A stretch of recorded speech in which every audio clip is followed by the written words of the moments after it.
The biofuel that I chose is ethanol, which is produced by fermenting sugars in plants. The big question, what is ethanol? Ethanol is a source of renewable energy that helps reduce carbon emissions. If we continue to use ethanol, not only will we become less dependent on harmful fossil fuels, but we would also support local agriculture.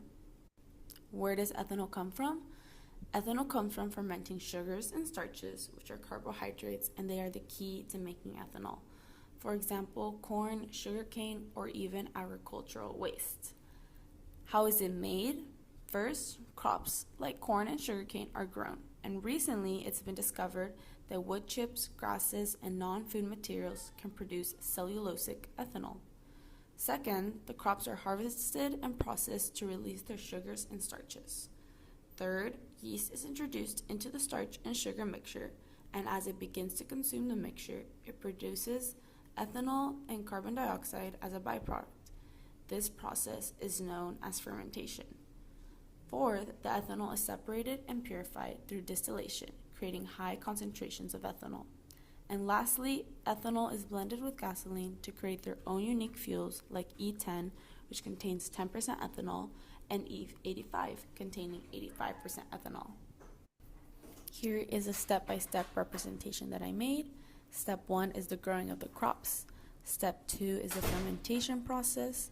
Step 3 is the purification process. Step 4 is pure ethanol itself that has already been produced. Step 5 is the blending process between ethanol and gasoline.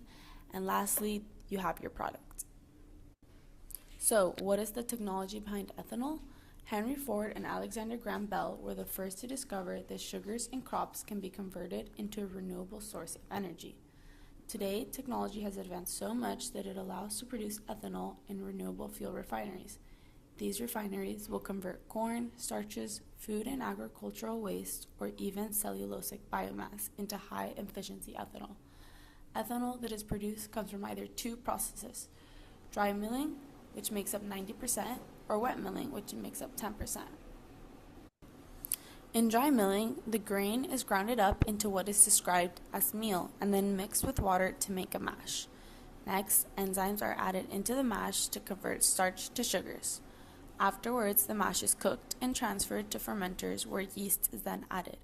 Here is where the sugars begin to convert to alcohol.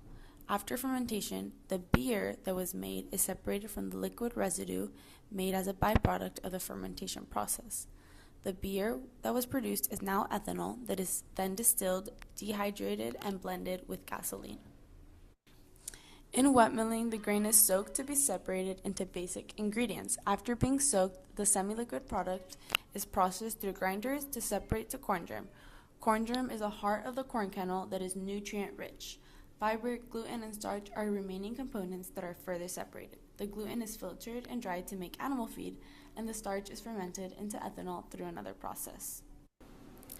So how and where is ethanol used? Ethanol is a versatile product that serves many purposes. For example, it's used for transportation fuel and is an alternative to fossil fuels that helps reduce greenhouse gas emissions. It's also used industrially in the manufacture of pharmaceuticals, cosmetics, and cleaning products. And of course, it's a crucial component of alcoholic beverages like beer, wine, and spirits.